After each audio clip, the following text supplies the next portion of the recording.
नेपाली समाजमा राति ऐना हेर्नु हुँदैन भन्ने जुन कुरा चल्दै आएको छ, यसले पुरानो विश्वास र आधुनिक विज्ञान दुवैलाई निकै रोचक ढङ्गले जोडेको छ।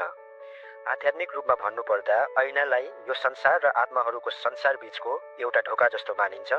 त्यसैले रातको सुनसान समयमा ऐना हेर्दा नराम्रा शक्तिले दुःख दिने वा ऐनाभित्र मानिसको आत्मा तानिन सक्ने डर राखिन्थ्यो। तर यसको पछाडि एउटा रोचक वैज्ञानिक कारण पनि छ, जसलाई फ्रोक्सलर इफेक्ट भनिन्छ। अँध्यारो वा मधुरो प्रकाशमा ऐनाको एकै ठाउँमा एकटक हेरिरहँदा हाम्रो दिमाग झुकिन्छ र ऐनामा देखिने आफ्नै अनुहार बिस्तारै बिग्रिएको, पाङ्गोटिङ्गो वा अर्कै छाया जस्तो देखिन थाल्छ। पहिलेको जमानामा बिजुली नहुँदा दियो वा मैनबत्तीको हल्लिने उज्यालोमा आफ्नै अनुहार देखेर मानिसहरू नटर्स्यौँ भन्नका लागि हाम्रा पुर्खाहरूले यो नियम बनाएका हुन्। यसरी हेर्दा यो मान्यताले एकातिर मानिसलाई मानसिक रूपमा शान्त राख्न मद्दत गर्थ्यो भने अर्कोतिर अँध्यारोमा हाम्रो दिमागले कसरी भ्रम पैदा गर्छ भन्ने एउटा राम्रो उदाहरण पनि दिन्छ।